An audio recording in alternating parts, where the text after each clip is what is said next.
Two.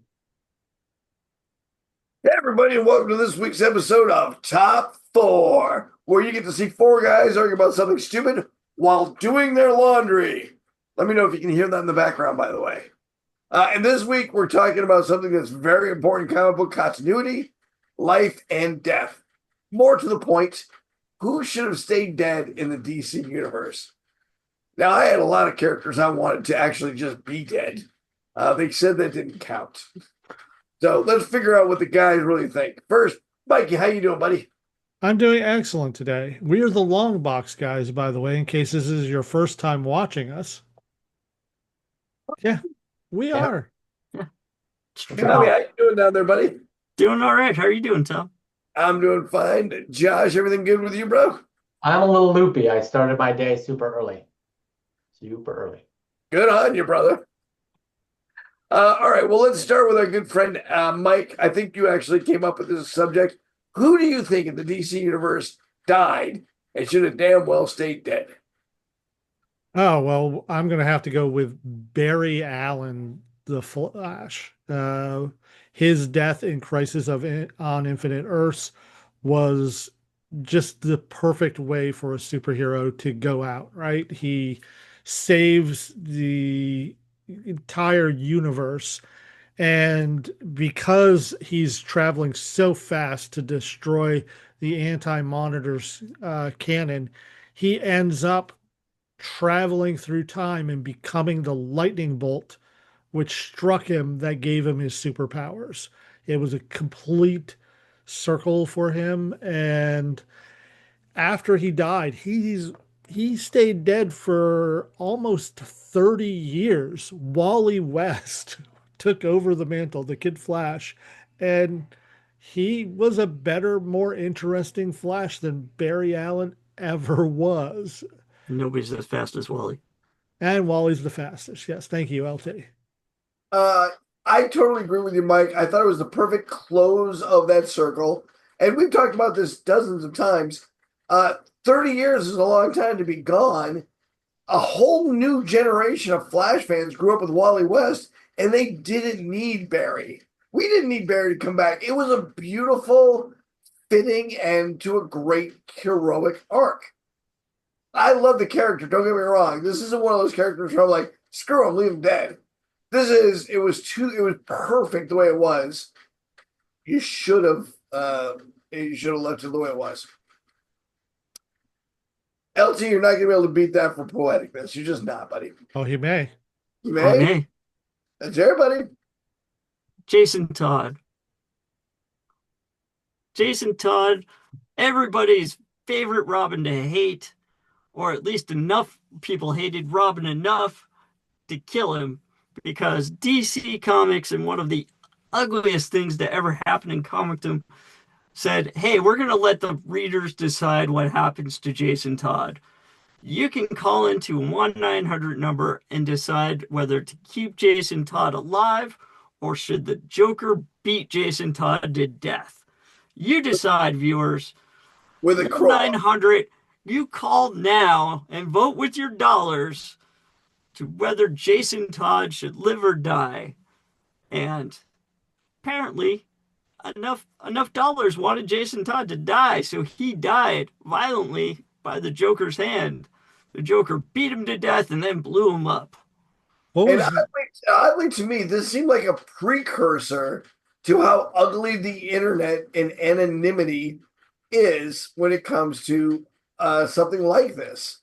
Like our worst parts of ourselves took over and we voted a hero to death.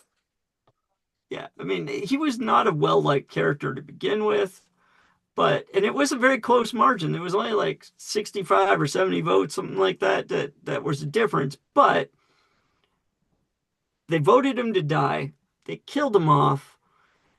Denny O'Neil even said, the real tragedy would be if we ever brought him back. And well, what happened? They brought him back. and it was great, not just because I didn't like the character, but the dynamic, the guilt that Batman felt over losing an untrained a barely trained Robin, right? It caused a Yeah. rift between him and the original Robin, Dick Grayson, who had a number of issues. First, I was a trained acrobat and you had me training since I was a little kid. He didn't have any of that background. And second, you adopted him and you never Never adopted talked. me. You're a dick, Bruce. And as a result of that, they did not talk. He became, he estranged. They put up the Robin uniform in the Batcave, and it perfectly ties into the future Batman that we see in Frank Miller's The Dark Knight Dark Knight. Returns. Yeah. They had set that storyline up with this story. Yeah. Batman was forever plagued with guilt right up until Jason Todd came back. And then he's like, "What? Oh, he's not what? You're not dead?" Yeah. Uncanny, uncanny way that you just funneled the Batman into our screens with that dialogue, LT. I felt like Yeah. he was here in front of me. I did what I could. Did you? Josh, what do you got, brother? I have Ted Cord, Blue Beetle. Yeah. So yeah, here it is, right? So Ted, using all of his detective skills, goes to Checkmate headquarters and finds basically the plots and plans to kill every super on Earth and the means, their vulnerabilities, every piece of information on them. And Maxwell Lord the Black King, I Yeah. think they go by that same nomenclature, little Hellfire Club action. Um, basically captures Cord and says, "You're either with me or against me. Make your call." And Cord tells him to fuck off, and we can't monetize this. Man, there was our 7 cents. And and Lord shoots him in the head, and that is Blue Beetle dies a defiant and poignant death, and just does not need to be brought back. And it affects the DC universe again. The heroes that he went to tell them there was a plot and they didn't Yeah. believe him are now looking at like it shows off that they thought he was a goofball, right? But he was actually a really good detective and a hero till the end. And it also led to Booster Gold trying to bring back Ted. It led to a great storyline of him trying to bring back Ted, realizing that he shouldn't, but it led to a huge, great storyline. And they could have just kept Ted dead, And Booster travels back in time a bunch of times just to hang out with his buddy buddy. without Yeah, revealing what was going to happen. yeah.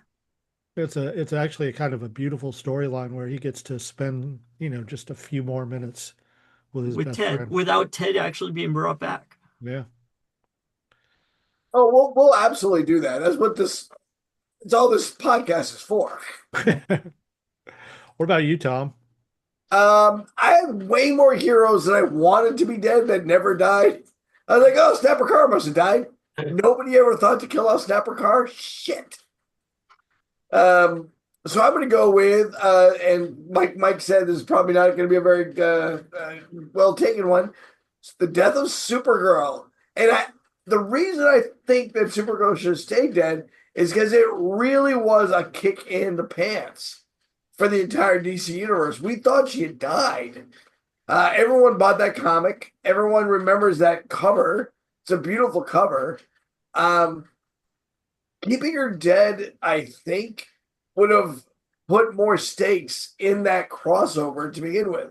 Because at the end of that crossover, I mean, I'm sorry, at the end of that, that big event, nothing really happened. I just realized looking at this photo, does it look like her boob is popping out? That's what you're taking from this, Mikey. Yeah, It yeah. is. It is. This is a Janet Jackson moment. I had never even noticed that. Thank you, George Perez.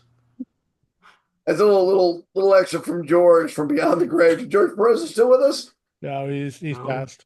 He passed From away. beyond the grave, George. But there's one we should have brought back. Keep her dead. Let's bring back George.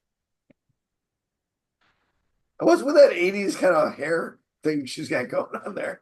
It's because it was in the 80s It's when in she the died. 80s. Fine.